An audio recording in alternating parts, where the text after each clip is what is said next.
clamamos, Senhor.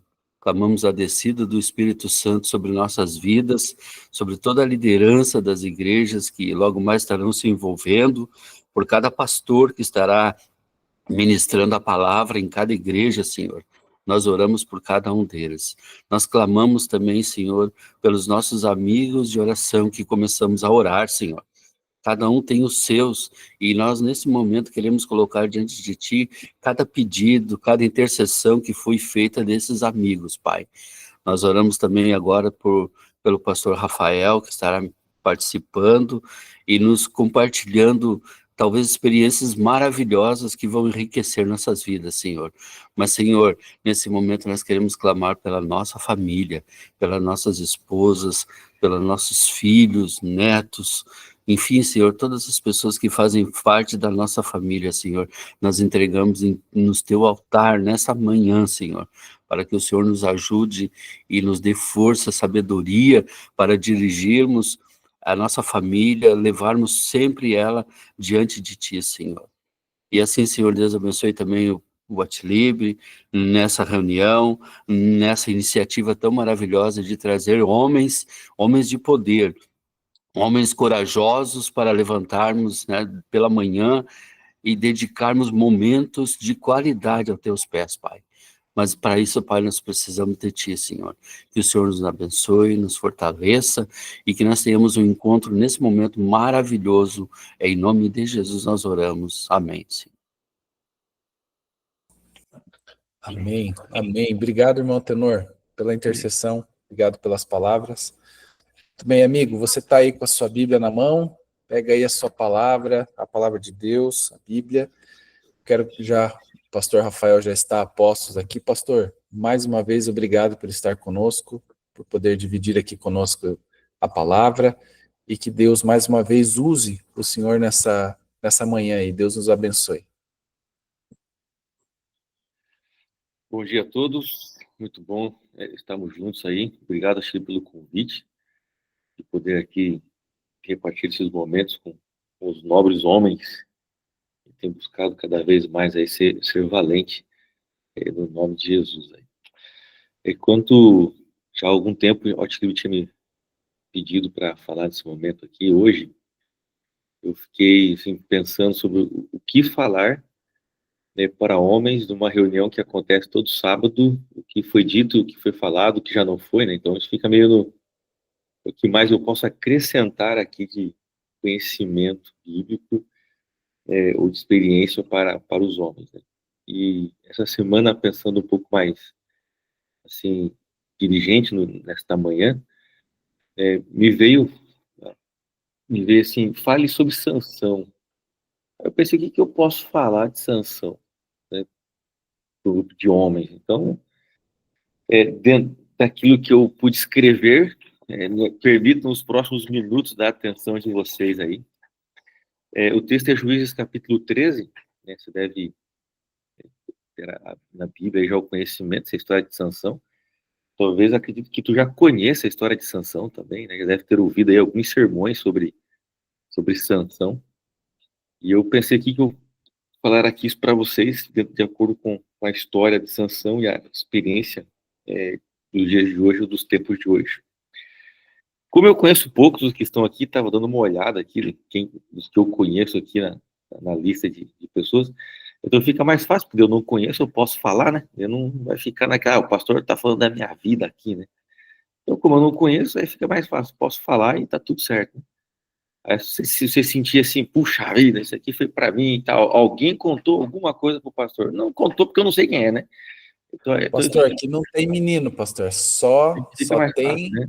Só tem homem barbudo aqui, pode sentar a lenha. Eu vi que tem alguns sem cabelo também aí, né? Então tá tudo certo, né? Na experiência da vida aí já se perdeu um pouco o processo aí. Gente, vou aqui com vocês aqui falar um pouco sobre esse homem chamado Sansão, a história aqui, alguns pontos da história de Sansão, para que a gente possa estudar aqui. O livro de Juízes, capítulo 13, o verso 1, começa mencionando assim, ó, os filhos de Israel tornaram a fazer o que era mal diante dos olhos do Senhor. e por isso ele os entregou nas mãos dos filisteus durante 40 anos. Aqui já começa um problema no texto bíblico, porque o texto menciona que tornaram a fazer o que era mal perante os olhos do Senhor. No livro de Juízes, há um texto, no final do livro de Josué, e também no final do livro de Juízes, que menciona que não havia um rei sobre Israel, e cada um fazia o que bem queria. Não havia a unidade tribal, vamos colocar assim. Cada tribo, ali das 12, cada um fazia e geria conforme achava melhor. Então, conforme os problemas vinham para cada tribo, então se levantava ali o que é chamado de um juiz para libertar aquela tribo do problema de invasão. Então, estavam regionalizados ali, colocados ali as tribos divididas ali, o santuário que ficava ali na região de Jerusalém, da parte de Judá, cuidado pelos levitas, mas as tribos que estavam em volta, então, cada um tinha seu príncipe, cada um tinha a sua realeza, e cada um fazia o que bem entendia. Aqui você tem que, ao tornarem a fazer novamente aqui, em cima ali do povo de Deus, subjugando o povo de Deus, assim como aconteceu na história de Jefté, assim como aconteceu na história de Gideão, assim como aconteceu na história de Débora, enfim, são os momentos em que o povo deixava de seguir a vontade de Deus, ou de fazer a vontade de Deus, e a forma que Deus agia, que é predita em todo o texto da Bíblia, Deus não punia, ele apenas tirava a proteção. Já que vocês não querem a minha proteção, vocês não querem andar, eu não vou puni-los, mas também não vou protegê-los. E aí então vinha o inimigo, se tornava um pouco mais forte, ele vinha e simplesmente acabava ferindo. O livro de Juízes, ele tem esse ciclo, o povo está bem, prosperando. Eles vão para outros deuses, na baixa, então Deus agora tira a proteção, eles são subjugados. Por um tempo, eles são ali escravizados, subjugados. Em algum momento, eles reconhecem que estão errados, então eles fazem uma reforma, eles fazem um renovo e voltam para Deus. Quando eles voltam para Deus, Deus os livra.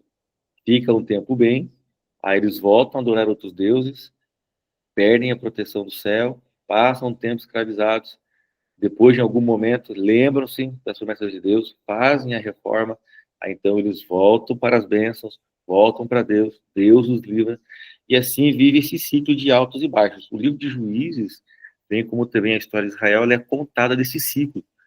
Perceber que está sempre assim. Então, estamos bem, adoramos ídolos, ficamos maus, fazemos uma reforma, voltamos para Deus, Deus nos livra, ficamos bem, esquecemos de Deus, adoramos ídolos, somos escravizados, fazemos uma reforma, voltamos para Deus, Deus nos livra, e assim fica esse ciclo vicioso que não é quebrado.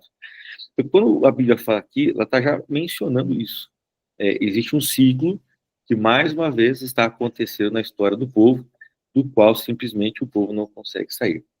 Quando você estuda um pouco a psicologia, você vai perceber que muitas coisas na nossa vida são aparentemente um ciclo familiar, o chamado ciclo vicioso da vida, ou a síndrome do ratinho da gaiola, onde ele fica correndo naquela rodinha, ele não para, ele não sai do lugar, ele fica ali, o hamster ali até cansar.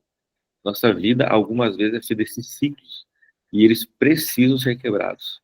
Muitas vezes, quando a gente está ali na conversa de espiritual com alguns casais, com alguns homens, nós percebemos o ciclo. Você pergunta assim, olha, mas por que está acontecendo isso?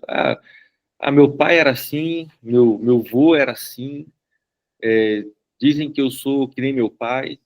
Aí você pergunta, tá, e como é que está teu pai agora? Meu pai está arrebentado. Então, se você não mudar a sua história, se você não perceber, você vai se arrebentar que nem seu pai. Não é uma questão de ser melhor que, mas é uma questão de entender o que aconteceu naquele ciclo e também quebrar aquilo que é o ciclo vicioso que está já na família. Eu conversei com uma mulher lá no Paraná uma vez e era impressionante porque a mãe dela havia se casado com um homem bêbado, que depois virou um drogado e que depois viveu nas drogas. A mulher com quem eu estava conversando, ela havia fugido de casa, casado com um homem das drogas, estava bêbado, e agora ela tinha uma menina, e pasmem vocês, a menina tinha 13 anos de idade. E na conversa ali que eu falava, eu disse assim, olha, Cris, se você não quebrar o ciclo da sua vida, a sua filha fará o mesmo que você. Pasmem vocês, quando agora em janeiro, eu recebi um áudio dessa mãe da Cris, dizendo assim, pastor, a minha filha acabou de fugir de casa, 13 anos de idade, com um menino das drogas aqui da vila. A avó, a mãe e agora a filha. Mesmo ciclo, mesma história. Então, se você percebe que um ciclo está se repetindo, quando você olha para sua família, quando você olha para os seus antepassados, é hora de você enxergar isso e quebrar o ciclo. Você tem o poder de simplesmente tomar decisões importantes para quebrar o ciclo vicioso de coisas ruins que estão acontecendo. Então, o primeiro ponto é esse. Se você, homem, está enxergando que tem algumas falhas no processo, você pode quebrar esse ciclo. Muitas vezes nós estamos apenas repetindo aquilo que o nosso pai fazia, e nós nem percebemos isso. E a gente fica olhando para aquilo e fala assim, puxa vida, mas meu pai fez isso, eu vou fazer também. Se o seu pai errou em algumas coisas, você pode consertar isso, você pode mudar isso aí. Qual foi a forma que Deus ali, ao ouvir o clamor do povo, fez? Foi a forma como se fazia. Levantar um juiz. Só que agora, diferente dos outros, que já estavam adultos, como Débora, Jefté, Gideão, que já estavam adultos, agora Deus ele faz diferente. A partir do verso 2 diz que o anjo do Senhor aparece a um homem da tribo de Dan e diz para ele que ele vai ser pai. E ele diz que a esposa dele não pode ter filhos. Aqui vem um milagre da gestação nesse processo. Mas o seu filho será um libertador. E Deus dá para ele uma lista de coisas que a esposa não poderia fazer, né, para que ele pudesse ser esse filho libertador. E de repente, né, a esposa se mantém nesse processo, ela recebe a visita do anjo, se mantém nesse processo, mas o anjo também disse, e o seu filho também terá que se abster destas coisas. Então é dito para ele, não vai poder comer qualquer coisa, não vai poder beber qualquer coisa, não vai poder cortar o cabelo. A força dele está na promessa daquilo em que simplesmente lhe foi confiado. E o anjo do Senhor, então, confirma isso. E no final do capítulo 13, diz aqui, a partir do verso 24, assim, ó, depois a mulher deu à luz a um filho e lhe deu o nome de Sansão. O menino cresceu e o Senhor o abençoou. O Espírito do Senhor começou a agir nele. Ou seja, Sansão nasce, ele cresce e o Espírito do Senhor começa a agir sobre ele. Essa ação do Espírito é a força que ele possuía, que era descomunal à época, bem como também aqueles que estavam na sua mesma idade. É uma força descomunal.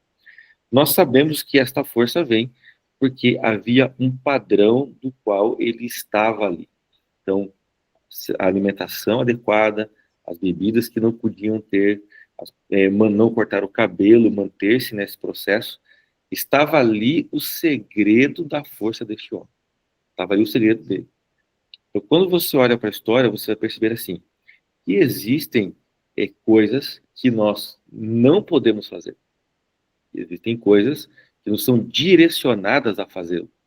Então, quando você está começando a entender o processo de uma vida cristã, uma caminhada com Deus, você obviamente sabe que neste processo, algumas coisas você vai fazer, outras coisas você não poderá fazer. A Bíblia é feita deste processo, onde simplesmente você tem que tomar algumas decisões importantes na sua vida. Esse tempo atrás, uma mulher falou comigo, né, dizendo assim, pastor, eu não creio, por exemplo, Deus não falou comigo que eu devo tirar as minhas joias. Aí eu disse para ela assim, ok, e o que é para você Deus falar com você? Ela disse assim, pastor, é Deus me impressionar, Deus falar comigo, Deus tem que dizer para mim. Aí eu disse assim, você acredita na Bíblia? Ela falou, sim, eu acredito. Pois é, mas a Bíblia diz que não pode. E se a Bíblia é a palavra de Deus, como nós queremos que a Bíblia é a palavra de Deus, então Deus já falou. Ela ficou me olhando, Sabe, povo de Deus, assim, ó, como adventistas do sétimo dia, não sei se aqui todos são adventistas, mas nós, adventistas do sétimo dia, nós entendemos que Deus fala conosco através da natureza. É a primeira revelação de Deus para o homem, para nós, é a natureza. A segunda revelação de Deus para nós é Jesus Cristo. E a terceira revelação é a palavra de Deus. Então nós temos um compêndio de revelação do qual Deus já disse. E se Deus já disse, não tem por que você esperar que ele fale com você algo que já foi revelado. Porque se já foi revelado na natureza, se já foi revelado em Jesus, né? Por último, Deus nos falou através dos profetas. Mas agora Deus tem nos falado através do Filho, diz o apóstolo Paulo, no livro de Hebreus. Ou seja, se Deus já se revelou, Deus não vai revelar de novo. Não adianta você querer atrair a sua mulher por uma outra mulher, porque na sua mente Deus disse que uma nova mulher seria o melhor para você. Porque Deus é contra o adultério. Deus é contra. Então ele não vai permitir que isso aconteça, ou vai validar para você isso, porque ele é errado. É errado isso aí. Então não adianta você falar assim, Deus falou comigo. Miguel, Deus não vai se contradizer naquilo que está na palavra de Deus. Deus ele não vai se contradizer. Então, quando você olha para a revelação, não adianta você procurar algo, já está ali. Então, quando a Bíblia menciona que existe um padrão, você deve seguir o padrão, porque está revelado esse padrão. Não adianta você dizer assim, não, eu vou matar porque essa pessoa está... Gente, é proibido. Não tem o porquê você querer que Deus fale com você. Você pode agir por um impulso humano, você pode agir por causa da natureza pecaminosa somos criados nisso. Instituídos da glória de Deus, nós somos concebidos em natureza de pecado, natureza pecaminosa. Então, não tem o que você faça, né, que justifique ao você dizer assim, Deus falou comigo. Amigo, se não está de acordo com a palavra de Deus, não foi Deus que revelou para você. Você pode ter certeza. Então, dentro disso, existe, obviamente, um padrão que deve ser seguido. Quando nós olhamos para o texto bíblico, esse padrão para que a gente possa continuar crescendo, que a gente possa continuar se desenvolvendo, está dentro da Bíblia. Dito isso, capítulo 14, vou ponderar aqui duas coisas. E depois, capítulo 15, a gente vai seguindo ali. No capítulo 14, você tem o casamento dele. Então, agora já estava um homem, ali podemos dizer, e o verso 1 diz assim, ó, Sansão foi a Tina, onde viu uma das filhas dos filisteus. Voltou para casa e disse ao seu pai, vi uma mulher em Tina, das filhas dos filisteus, e agora gostaria que buscassem para ser minha esposa. Porém, seu pai e sua mãe lhe disseram, será que não há mulher entre as filhas de seus parentes ou entre todo o nosso povo, para que você tivesse de ir procurar uma esposa no meio dos filisteus, aqueles incircuncisos? Mas Sansão disse, busquem essa mulher para mim, porque é só dela que me agrado.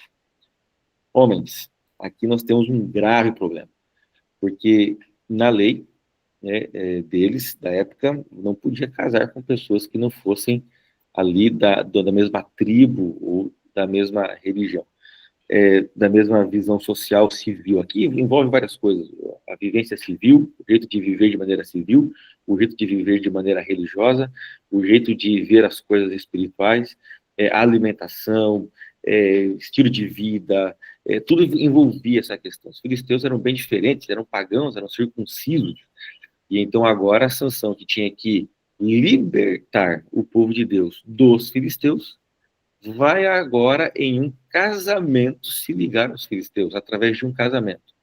Existem aqui alguns pontos importantes. O primeiro ponto é, esta mulher aqui, quando você vai para a tradução do hebraico, esta mulher do qual ele viu aqui, basicamente, provavelmente, já não era, não era o seu, por parte dela, não era o primeiro casamento.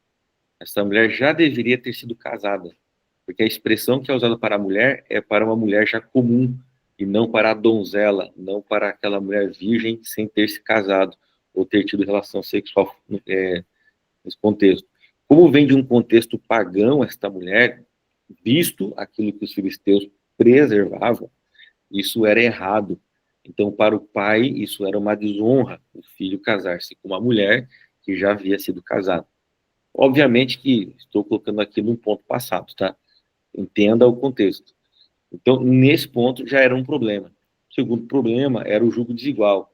Aqui o julgo desigual religioso, o julgo desigual civil, do estilo de vida, existia aqui um julgo desigual. Eu não vou me ater aqui ao problema do julgo desigual, porque isso eu falo depois, mas eu quero me ater aqui a uma questão. Os pais serem coniventes com as coisas erradas, ou com as escolhas erradas que os filhos fazem. Por exemplo, o pai realiza o casamento, porque ele diz assim, busquem essa mulher para mim, porque só dela eu me agrado. Aqui você tem o filho, basicamente, da promessa, a esposa não podia ter filhos, vai ter o seu filho, obviamente, existe ali um grau de cuidado, existe ali todo um processo ali, porque é o filho da promessa, né? E agora você tem aqui um homem e uma mulher que realizam este casamento, mesmo sabendo que era errado que este casamento acontecesse. Então, o que você percebe aqui é um homem, uma mulher, um pai e uma mãe, aqui falando agora de Manoá aqui, um pai e uma mãe, que indiferentemente das suas crenças religiosas, das suas crenças civis, em favor, ou um filho mimado que eles criaram, eles agora vão ceder aquilo que o filho quer e vai fazer o casamento. Você quer ver uma coisa interessante, como funciona? Ao longo do meu ministério eu fiz alguns casamentos. E se existe algo que se preza dentro de um casamento adventista, para se ter a presença de um pastor adventista, não pode ser julgo desigual, não pode ter feito sexo fora do casamento, enfim, é uma série de situações para se fazer um casamento com a presença de um pastor adventista. Mas o que mais me chamava a atenção era os pais sabendo que não era uma boa, tanto para o filho ou às vezes para a filha, eles ainda se consentiam com aquilo, porque eles não queriam perder ali o favor ali do filho e da filha. Não é uma questão de se meter no relacionamento dos filhos, mas é de deixar claro que por mais que você esteja ali, você sabe que aquilo vai dar errado. Obviamente, alguns pais e algumas mães querem escolher, não é questão de escolha, mas é uma questão de você ter parâmetros muito bem definidos no seu lar para que o seu filho saiba aquilo que é o melhor casamento. Qual é o melhor parâmetro para o seu filho ou para a sua filha fazer uma boa escolha? O seu casamento. Se o seu casamento é ruim, o casamento dos seus filhos tem a tendência de também ser ruim. Porque o norte da escolha será a base do seu casamento. Por isso, a responsabilidade no casamento, para que as futuras gerações não se percam no casamento, é o seu. Obviamente que existe um processo aí de escolha e tudo mais, mas você precisa ser definido. Eu me lembro que teve um casal, que eu fui pastor deles um tempo, a filha já era casada e tudo mais, e eles falaram assim, tem um pastor aí que a gente não se deu muito bem. Aí eu falei, por quê? Não, porque ele não permitiu que a nossa filha casasse na igreja. Aí eu falei, Eu falei, mas por quê? Não, só porque ela estava casando com o cara que não era da igreja.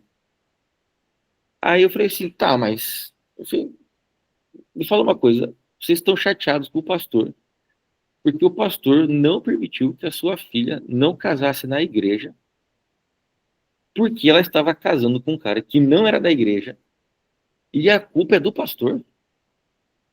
Aí eles falaram, ele podia abrir uma exceção, podia ser um ato de evangelismo, porque a família da sogra, o sogro dela, não eram da igreja, não conheciam a Jesus. Seria imagina eles entrarem na igreja, ver como a nossa igreja é evangelística. Eu falei, irmã, a senhora está usando o evangelismo para consentir com a coisa errada que a sua filha fez? Não, pastor, não é isso, não. Peraí, mano. Se tem alguém culpado aqui, não é o pastor, se tem alguém aqui culpado, é vocês. De dizer para sua filha que a culpa dela não casar na igreja era do pastor, não era dela. Se tem alguém culpado aqui, não é nem seu filho, se tem alguém culpado aqui, é vocês. Não, pastor, não foi isso e tal. Aí deu todo aquele banzé de gato e tal. Eu falei, vocês têm que orar muito para que a filha de vocês não tenha um casamento complicado. Resumindo, o casamento durou 4 anos e houve uma cisão ali do casamento por um divórcio, justamente por questões ligadas a vida religiosa do casal.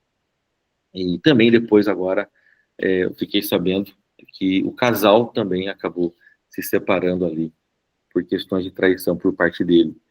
Então, assim, gente, não vou dizer para você que você agora tem que ser contra tudo aquilo que seus filhos fazem, não é isso. E que você não vai apoiar mais seu filho, que você não vai mais ajudá-lo, não é isso. Mas é deixar claro para os filhos que existe um parâmetro. E que este parâmetro, quem define são vocês. Eu me lembro, quando arrumei uma namorada, a minha mãe não gostava dela. Era assim, tanto quanto complicado o relacionamento ficou, né, entre eu e a minha mãe e meu pai, porque eles não compactuavam com aquele namoro, eles acharam que esse namoro estava errado e que não ia ter futuro e tudo mais. E sabe que interessante? A minha mãe falou bem assim, ó, nós morávamos em cidades diferentes e uma vez por mês essa moça vinha até a minha casa e a cada 2 meses eu ia à casa dela, por causa do trabalho, para mim era mais difícil, e aí saía final de semana. E uma vez ela veio na minha casa e a minha mãe, ela olhou para mim e falou bem assim, ela vem para cá esse final de semana? Eu falei, vem para cá. Pai bravo, pensa uma mulher brava. Nunca a trataram mal. Isso eu tenho que deixar claro. Minha mãe e meus pais nunca trataram a moça mal, mas a minhas arrebentavam. Era um negócio, assim, para mim, mas nunca a trataram mal. Tipo, ela nunca soube disso, nunca ficou sabendo. Mas ela veio e minha mãe falou bem assim, ó, eu vou dar 3 conselhos para você. Primeiro, veja se ela arruma a cama dela quando ela levanta. Deixa ela arruma a cama dela. Segundo, se depois que ela comer, ela pega o prato e tira da mesa. E terceira coisa, se pelo menos a roupa dela ela passa. Porque se ela vai sair na rua com a roupa amassada, significa que ela já não se preocupa com a identidade pessoal dela. Aí, se você nunca ouviu sobre isso, né? Aí eu falei assim, mas não pode ser verdade, né? Não. Falei, repare, depois a gente conversa. Aí eu falei, tá bom. Aí ela chegou e eu muito esperto que era, né? Cheguei assim, ó, filha, senta aqui. Fui buscar na rodoviária, né? Falei, senta aqui, ó. Esse final de semana é o seu teste para saber se a gente pode ficar juntos ou não. Então, assim, ó, você precisa arrumar a cama quando você levantar. Você precisa tirar o seu prato quando você terminar de comer. E você precisa, pelo menos, passar a sua roupa. Você precisa. Mas por quê? Não, porque minha mãe tá te testando. E esse é o que ela disse para mim. Olha só, eu contei para ela. Contei para ela. Isso você precisa fazer. E aí, ela, não, beleza, tranquilo. Gente, não se muda personalidade em questão de horas, viu? Não é uma questão de virar uma chave de personalidade. Era uma sexta-feira à noite que ela chegou, ali, depois do pôr do sol já. Então, ela chegou à noite, umas 9, então não jantou nada. Aí ela foi dormir no meu quarto. Eu trabalhava, mas morava com os meus pais. Ela foi dormir no que era meu quarto e eu fui dormir na sala. Outro dia pela manhã, eu acordei, arrumei ali minha cama e tal, que era um padrão lá era um padrão da minha casa arrumar a cama de manhã, isso era um padrão. Já tirei o colchão da sala, agora, né, e tal. Ela levantou, foi lá tomar o café dela. Aí tava ali me arrumando e tal. Ela bem assim, eu vou tomar um banho. Eu falei, tá bom, né? Dela bem assim pra mim, você pode passar a minha saia? Aí eu, já na hora, é porque eu não gosto muito de passar roupa e tal, essas coisas. Já. Aí tô eu lá passando a saia da menina, porque para chegar no horário do culto, cedo e tal, toda aquela coisa, eu tava passando. Quem é que passa no corredor? Minha mãe. E fala assim, eu não acredito que tu tá passando a saia da menina. Eu falei, pois é, ela foi tomar banho e tal. Beleza. Daí minha mãe, deixa que eu passo. Minha mãe terminou e passou. Foi pro culto e tal, a gente voltou, quando a gente voltou, daí a gente almoçou. Aí, na hora que almoçou, eu terminei de comer, eu levantei, ela estava do meu lado na mesa. Eu levantei, peguei meu prato, levei na pia e deixei lá, um lugarzinho separado para lavar a louça depois do pôr do sol. Deixei ali. Ela ficou ali conversando e tal. Meu pai levantou, minhas irmãs levantaram. E ela levantou e o prato ficou ali. Aí eu tive que levantar, peguei o prato dela e levei para a pia. Gente, assim, ó, ela foi embora. e depois que ela foi embora, a minha mãe olhou para mim e falou bem assim, um teste muito simples, nós percebemos que ela não gosta de limpar a casa, porque não limpou não arrumou a própria cama dela. Não gosta de uma identidade pessoal, porque não tem capacidade nem de passar a própria roupa. E terceiro, ela simplesmente não consegue nem tirar o prato dela da mesa, quem dirá fazer comida. Aí eu falei, mãe, mas você sabe que isso aí é uma coisa que a gente pode pagar. A gente pode pagar. A gente cresce, trabalha e paga pra alguém fazer. Aí minha mãe falou assim, você acha que a vida é só isso, então? Lavar, passar e cozinhar. Você acha que a vida é só isso aí? Eu falei, existe uma coisa. Minha mãe na sua falta de educação, né, formal, mas muito espiritual, ela disse assim, essa não é o melhor para você. Saiba, olha as palavras da minha mãe, saiba que se você casar com essa menina, eu não irei no seu casamento. Você pode até casar com ela. É uma decisão, casamento é uma decisão sua. É você que vai viver com ela. Mas eu não irei no seu casamento, porque eu não concordo que você case com essa menina. Pode casar, você gosta dela, ela gosta de você, vocês se dão bem, a gente vê que vocês se dão bem, ok. Mas eu não vou compactuar com essa coisa, porque para mim não é o correto. Essa menina não é para você. Gente, isso aqui foi um baque para mim, sabe? Foi um baque, eu falei, e agora? E agora? O que será de mim? Né? O que será que eu faço? Confesso para vocês que eu insisti, e eu cheguei a pedir a menina em casamento. Pedi a menina em casamento e tal. E aí meu pai falou bem assim, ó, você tá ligado que tua mãe não vai no casamento, né? Aí eu falei, pois é, ela falou que não vai mesmo, né? Ele falou, então assim, ó, eu também não vou. Essa menina não é para você. Então você pode casar e tal, mas depois de casado, eu vou na sua casa. Mas estar lá na igreja, estar lá no cartório, compactuando com isso, eu não farei. Isso eu não vou fazer. E aí, gente, veio o dilema. E agora? Ele deixou muito claro. Quer casar? Pode casar. Não, vai ter a tua casa, tua família, mas eu não vou compactar com isso. De fato, eu não casei, obviamente, né? Aí, aí eu me lembro que eu li um texto do Espírito de Profecia no livro Mensagem aos Jovens, que Ellen White ela diz assim, ó, nenhum casamento deve ser levado sem o consentimento dos pais. Por quê? Na hora que der certo, você vai jogar na cara dos seus pais. Viu? Deu certo. Ou se der errado, você não conseguirá voltar para casa dos seus pais com a cabeça baixa e dizer, vocês tinham razão. Então, as duas coisas iriam acontecer. E aí eu falei assim, então, é melhor não levar à frente algo que os seus pais dizem que não vai dar certo. Por isso, pais, homens, né? Por isso, homens, vocês precisam conversar com seus filhos, colocar parâmetros para eles. E pode até talvez dizer, filho, olha, o pai errou e a gente sofreu muito até ajustar o casamento. Hoje o casamento está ajustado. A gente sofreu muito. A minha sogra, ela teve um casamento em julgo desigual. Ela casou com um homem que não era adventista. E ela disse, até ajustar o casamento foi um processo muito difícil. Até ajustar o casamento. Então, assim, é natural a coisa. Então, você, pai, homem, você precisa colocar parâmetros para o seu filho e não ceder caso ele diga assim, ó, eu vou embora de casa, então. Que aí pode ir. Mas nós temos um parâmetro aqui. Você vai continuar sendo meu filho, vou continuar te ajudando e tal, mas temos um parâmetro. O que Manoá fez foi simplesmente manter esse parâmetro. A história, ele casou, e a história menciona que deu problema o casamento, no capítulo 14. Você sabe disso, é a história do casamento de Sansão. Deu problema no casamento. Por quê? Porque ele vai lá matar o leão, ele vai fazer um enigma numa festa de casamento, tem um enigma lá e tal, né? A abelha vem, faz lá na boca do leão, constrói um favo lá, uma casa para elas lá, uma colmeia, né, na verdade. E aí, então, ele cria lá um negócio e a festa está acontecendo. E o preço a ser pago pela festa era, né, pelo enigma que ele faz com os jogos ali, a festa era muito alto. E ele não tinha esse dinheiro, mas também, como ele inventou enigma, ninguém sabia a resposta, obviamente, porque foi ele que inventou. E, de repente, agora você vai perceber que o pai da moça diz para ela assim, ó, amigão, o negócio é o seguinte, diz para a filha, você precisa conseguir enigma, a resposta. Você precisa.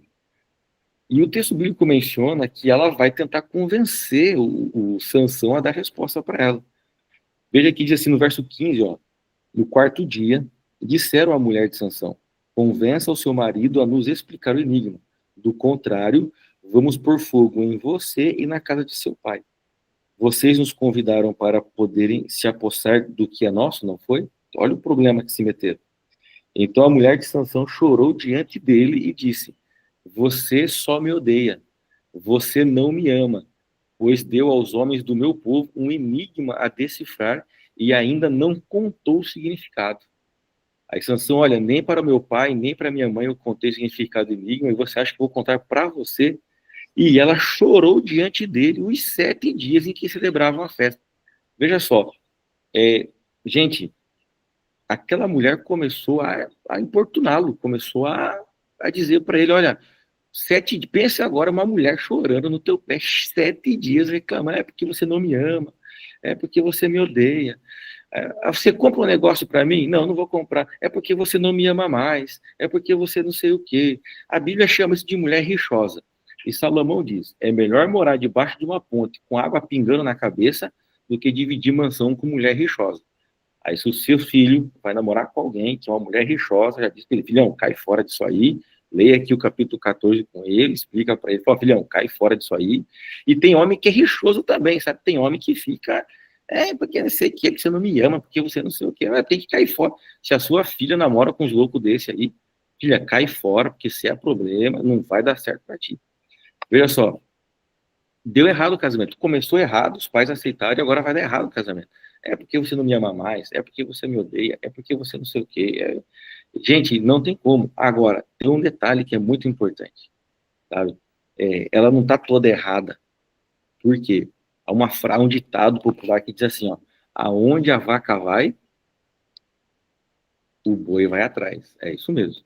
Então, assim, ó, o homem, ele tem a tendência natural de seguir a disposição da mulher. É por isso que no casamento, tem mulher que coloca o homem em posição de destaque e tem mulher que arrebenta com o camarada.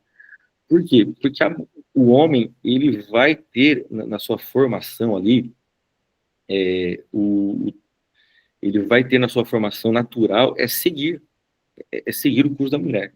Então, por exemplo, assim, ó, um homem, ele nunca vai ir para a casa da sua mãe cuidar dela se ela estiver doente. Ele traz ela para a casa dele. Agora, a mulher não. A mulher, ela deixa você para ir viver com os pais e cuidar dos pais na velhice dela. O homem, ele faz o inverso. O homem, ele traz a família para dentro de casa. A mulher, se preciso for, ela vai morar com os pais. Ela vai deixar você. Se ela precisar deixar você para ficar dos filhos, ela vai deixar. E é por isso que a frase diz, aonde a vaca vai, o boi vai atrás.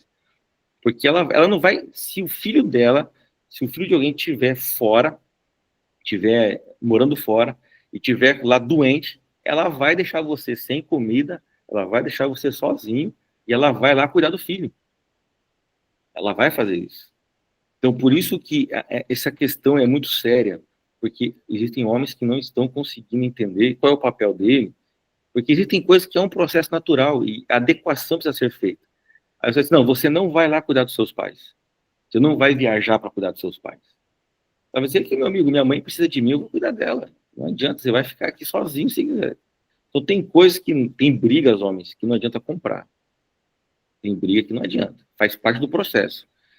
Tem que ser esperto, né, e comprar a briga certa.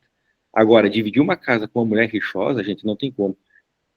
Nos poucos minutos que eu tenho aqui, eu vou contar uma história para vocês. Eu falei, cara, abre a mente. Falei, meu amigo, abre a cabeça. Eu falei, cara, abre a cabeça. Um casal, recém-casados, que até antes de casar, perguntaram para mim, pastor, devo casar? Eu vou dizer o nome aqui, né? Vocês não vão conhecer mesmo. Eles já separaram também.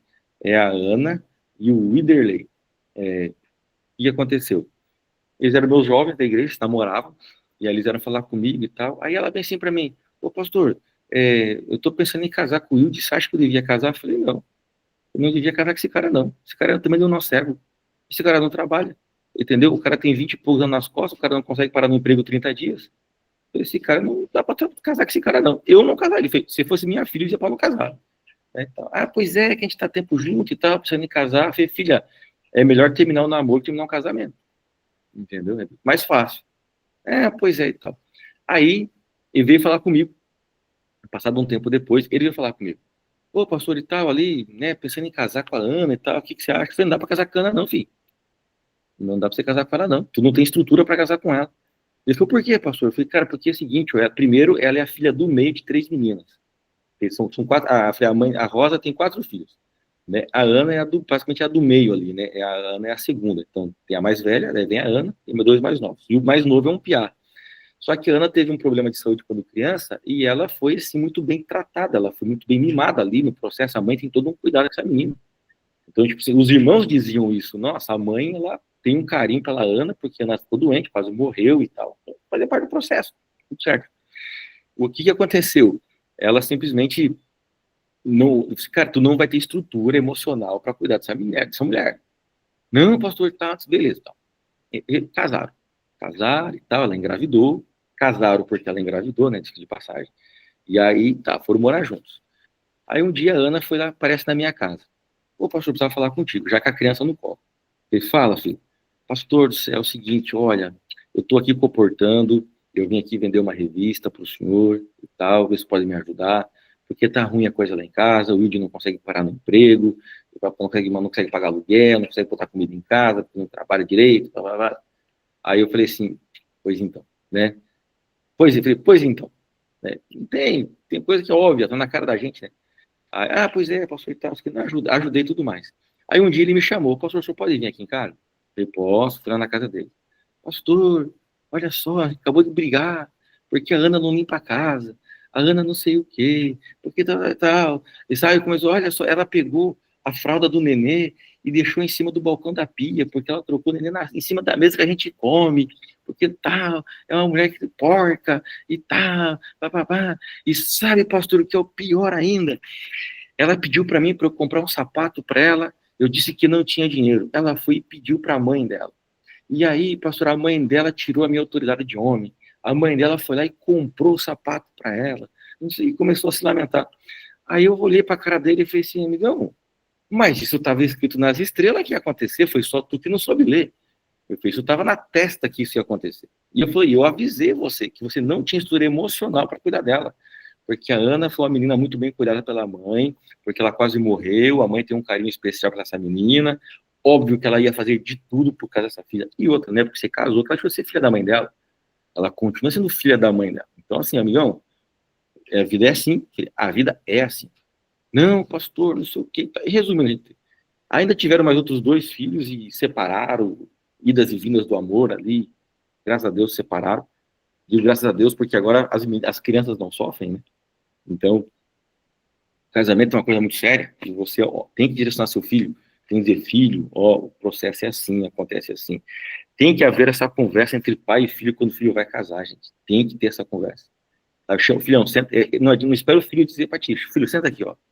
Temos alguns parâmetros, olha para o seu pai, olha para mim, eu não sou o melhor homem do mundo, tentei ser o melhor exemplo para você e tal, mas, tem esse esquema aqui, tem esse processo aqui, entendeu? Segue esse caminho aqui, ó, tá? É você que vai casar e tudo mais, enfim, mas tem os parâmetros, olha para isso aqui, porque vai... mas eu vou casar e tal. Gente, tem casamento com pessoas de fé diferente que dá certo? Tem. Mas gente, um transtorno. É um transtorno.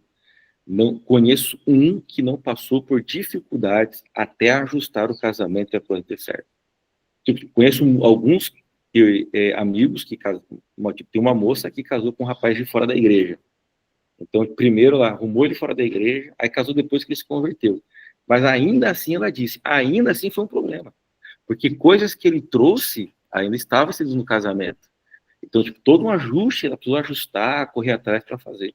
Então, isso é uma coisa muito séria que precisa ser olhada. E, gente, terminando aqui, meu tempo está acabando, mas olhando para o futuro de Sansão, ele acaba tendo um divórcio desse casamento, desse primeiro casamento, não porque ele quis, mas porque o processo pagão é diferente daquilo que era o processo que ele conhecia.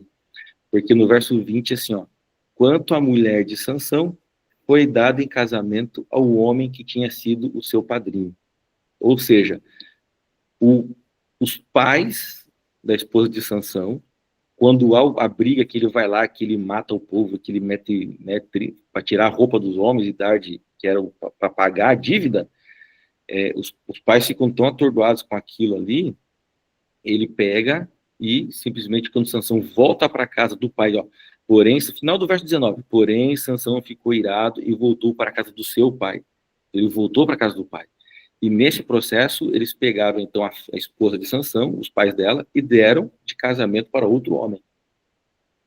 Além de ter ainda matado gente sem precisar, ainda virou corno na história aqui, entendeu? Basicamente, isso aqui ainda foi dado para o outro homem. Então, e isso criou nele uma revolta. Isso cria nele uma revolta. E agora, gente, depois eu não vai aprender isso, mas eu quero pontuar uma coisa aqui. Gente, por mais que você viva uma vida onde você faça tudo que é certo, para buscar uma santificação. Eu vou melhorar a minha alimentação, eu vou me abster de algumas coisas de bebida, porque a minha roupa vai ser diferente. Isso não anula a natureza pecaminosa que está em todos nós. Isso não anula. Não é 1 por 1, é o famoso 1x1. Se eu fizer isso, isso nunca mais vai acontecer. Não anula a natureza pecaminosa. Por quê? Sansão, ele não bebia, Sansão, ele teve toda uma vida regrada. Ele foi criado em princípios fortes ali. Mas quando você vai ver, ele se ira, natureza pecaminosa. Ele simplesmente vai ter um relacionamento que ele não deveria ter. Ele sabia que não precisava daquilo, mas ele ainda acaba se dando. Porque existe uma natureza pecaminosa em nós, existe algo dentro de nós que nós temos que lutar. Existe a obra da carne, existe a natureza carnal. Isso é implícito em nós. Nós somos criados assim. E isso só vai deixar de ser uma realidade quando Jesus voltar. Até lá é uma luta que nós temos. Nós temos essa luta. A luta contra o adultério, a luta contra matar alguém. Eu vi ontem estava vendo aqui alguns vídeos aqui e apareceu de um rapaz ali de São Paulo que bateu ali num senhor de idade e tal, nó de um carro lá, enfim. Aí eu olho para aquilo, eu falo assim, cara, se fosse meu pai, sabe, se fosse meu pai, eu pegava esse cara e quebrava a pau, entendeu?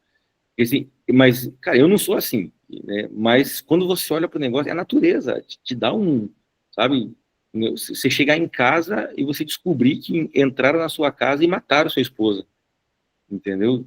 Para te dar uma revolta, te cria, isso é a natureza. Porque por mais que você viva uma vida, estuda a Bíblia de comunhão, existe algo dentro de ti. E Sansão agora, mesmo sendo com o Espírito Santo e tal, que agia sobre ele ali e tudo mais, você tem agora um homem irado, você tem um homem raivoso, um homem vingativo, porque a partir do capítulo 15 é a revolta, sabe? A partir do capítulo 15 é a revolta de Sansão. Ele vai meter fogo lá na coisa dos filisteus, ele é maquiavélico, gente. Ele se torna, o que ele faz? Os caras querem prender ele. Aí os filisteus dizem assim, vocês que são de Israel, vão lá e prendam ele. E tragam ele para nós. Daí ele tá lá na caverna dele, lá, escondido. Não, se vocês me amarrar com cordas novas aí, entendeu? Vocês podem, eu não vou perder minha força. Só que tem que ser corda nova. Aí o que ele faz? Olha a mente dele. Ele é amarrado, aí ele é levado no meio do povo filisteu. Aí que ele tá no meio do povo, ele fala, agora o couro vai comer aqui. Ele arrebenta as cordas, ele pega a queixada e ele arrebenta, começa a matar todo mundo.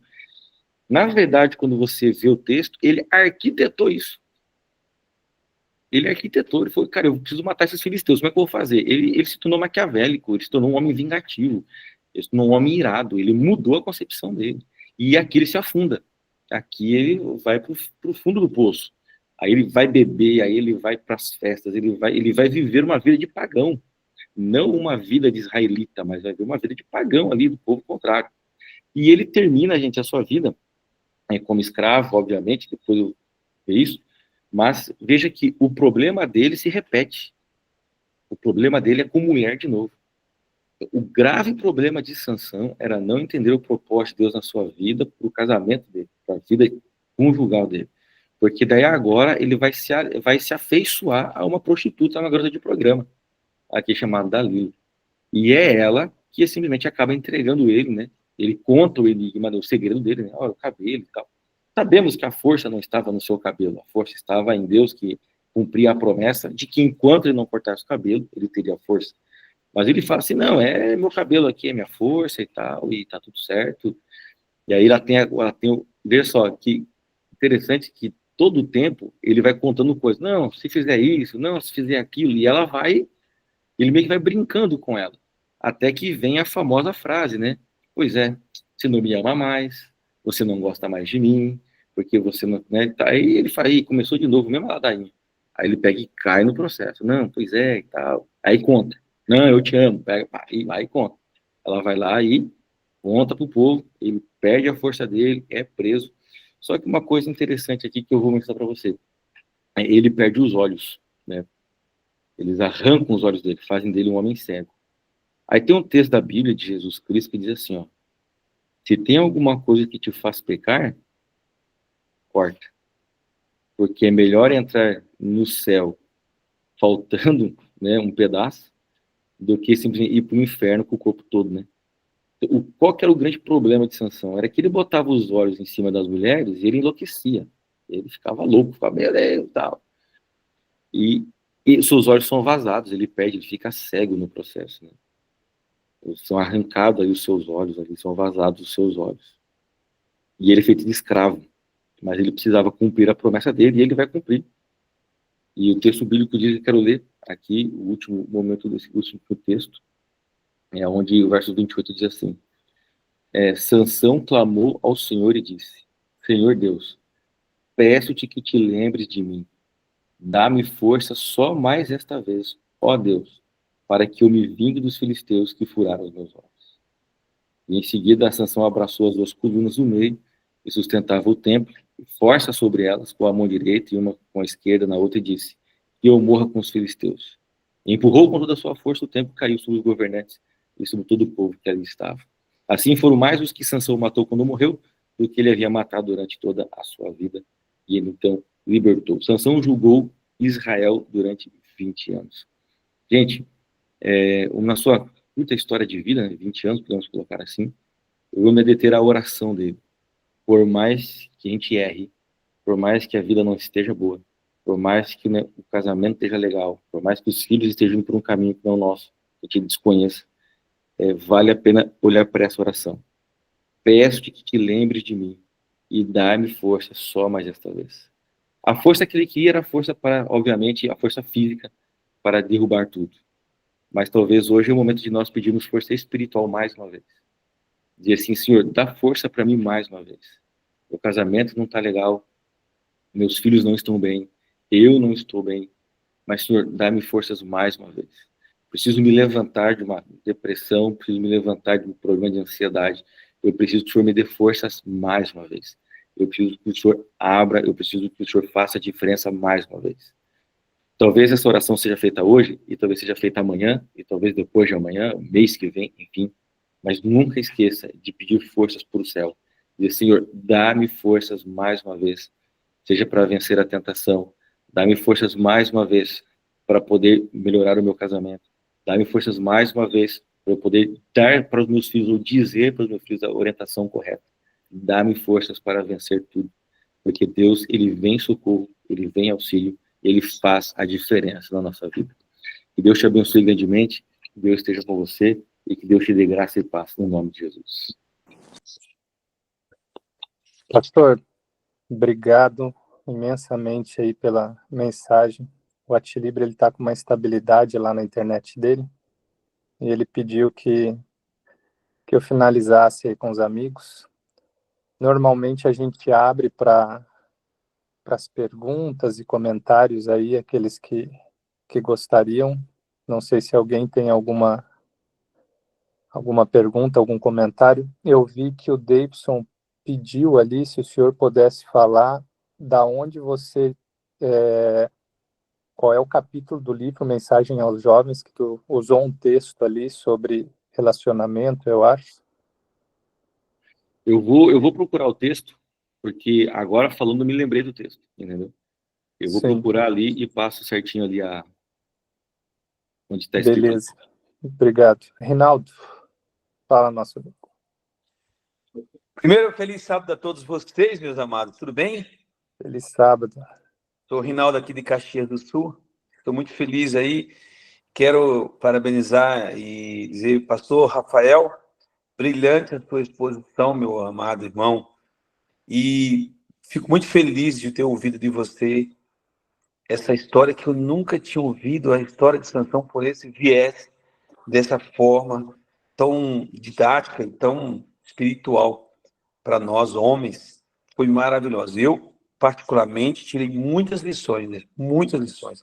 Então, ela veio a calhar para que me ajude a ensinar outras pessoas a enxergar a luz da Bíblia, a luz da Palavra de Deus, de forma tão didática que o senhor explicou. Então, muito obrigado, pastor Rafael. Que Deus possa lhe abençoar e lhe dando essa sabedoria do alto para conduzir aí suas ovelhas e a sua família a Jesus e a tantos outros homens, assim como nós nesse grupo. Obrigado, viu, pastor Rafael? Deus abençoe. Foi um prazer em conhecê-lo, ainda que de forma virtual. Carlos. Ô, Rinaldo, já para aproveitar o que o senhor falou, por que não vem para Taquara conhecer o IACS aí? Já facilita. Até para desmentir antes que o pastor Rafael falou que achou que tinha poucos homens conhecidos. E terceiro, para aproveitar para ficar uma fala mista, que eu vi que o doutor Elevon ainda está conectado e dá os parabéns pelo primeiro dia de oração dele ali, que ele respondeu a minha pergunta no capricho. Fala, Ronaldo. Bom dia, parabéns, pastor, pela abordagem. Eu estava lembrando, num episódio simples da minha vida, mas uma vez minha mãe cutucou no meu braço e disse, aqui dentro da igreja ao menos, tira o braço de cima do ombro dessa moça. Aí depois em casa, eu disse, mãe, eu me senti constrangido, eu estava bem na frente no templo, e aquela tua interferência, eu me senti meio que desrespeitado, eu não sei como fazer frente àquilo que aconteceu. Aí ela disse assim, na simplicidade dela, mas na visão de águia, né, a visão de mãe cristã. Ela disse, eu sei que tu está gostando dela, talvez ela tenha pensado, a beleza dela te chamou, mas não importa se ela é filha do ancião da igreja, essa menina não teve mãe presente, ela é muito dada às vontades, aos impulsos, ela vai destruir a tua vida. Eu pensei, mas como que ela vem com essa visão de profeta assim, prevendo o futuro? Foram passando os anos e eu fui vendo como ela me livrou da morte, né? E eu lembro de episódios assim que eu ia passando pela rua quando eu estava indo para outra igreja, de outro distrito, outra cidade, e eu levantava o vidro para que a película me permitisse que ela não me visse, porque o lugar onde ela estava era um lugar de morte, o lugar onde ela estava era como Dalila, e no final, depois de ela ter tido um histórico conhecido de todos da comunidade da igreja, o pai dela advertia ela não aceitava, ela entrou na linha da mais difícil que uma mulher poderia ir sem dar valor à sua própria pele, né? E das últimas notícias, quando veio aquela notícia da comunidade ali, eu já não estava mais naquela igreja, naquela cidade, foi de que ela encomendou a morte de um dos companheiros dela. E o rapaz era trabalhador, e eu lembro de quando ele teve os filhinhos com ela, e eu dizia assim, bah, que cara sortudo, né? Filhos bonitos, uma parceirinha bonitinha, e quando eu soube daquela notícia, pensei, nossa, graças a Deus que minha mãe me falou, coisa que eu não via naquela época, né? A paixão cegava, a paixão, eu acho que deixa todo menino bobinho, né? E ao lembrar de todas as sequelas que apareciam no rosto daquela mulher, e claro que ela perdeu vários anos de vida, assim, né? Eu não sei que longevidade ela vai ter, mas tudo que ela fez foi muito ruim nas escolhas. E eu penso, que bom que mamãe teve aquela atitude, né? E fiquei impressionado com a visão de detalhes que a sua mãe teve, né? A inteligência de uma mãe cristã fora da média. Graças a Deus que nos dá esses livramentos. É isso aí. Por vezes, quando a gente vai crescendo ali, né? Às vezes a gente pensa assim, não, vou ser diferente com meus filhos, porque meus pais foram muito duros, né? Mas hoje, depois da mensagem do pastor, eu acho que, pastor, como o Rinaldo falou, trouxe um viés bem diferente do que a gente está acostumado a escutar sobre a história de Sansão. E ela se aplica muito, né? Principalmente para nós, homens. É que se a gente não aprendeu nada hoje com essa mensagem do poder de Deus e dos propósitos de Deus para a nossa vida, que a gente então grave na nossa memória como é ser um pai instruído por Deus, como foi os pais do Ronaldo, né, Ronaldo, sua mãe, como foi os pais do pastor Rafael, porque muitas vezes, como pais, a gente, às vezes não, né? Deus exige que nós nos posicionemos justamente para dar esse caminho aos filhos, porque é muito comum para nós, quando jovens, e eu lembro de toda a minha juventude, as paixões, as coisas, e sempre de uma forma errada. E hoje, tendo um entendimento um pouco maior, a gente entende que é por conta de gerações, né, da família e tudo mais, desses pecados, né, transgeracionais que vêm se acumulando e que a gente não tem como fugir disso, a não ser que isso seja quebrado pelos pais ou por nós hoje. Então, pastor, obrigado, viu, pela mensagem, uma linda mensagem. Eu acho que fica aí um apelo para nós homens, né, de como devemos ser homens tementes a Deus, para que Deus nos capacite a ponto de darmos esse direcionamento aos nossos filhos, mesmo sendo duros em momentos aonde a gente possa ser considerado como ignorantes, entre aspas, né? Provavelmente o pastor Rafael lá atrás, pô, mas a minha mãe não quer ir no meu casamento, meu pai agora vem falar que não quer ir no meu casamento, mas são os ignorantes. E lá na frente a visão se abre para ter essa visão de que os pais estavam certos, né? E isso aconteceu comigo, né?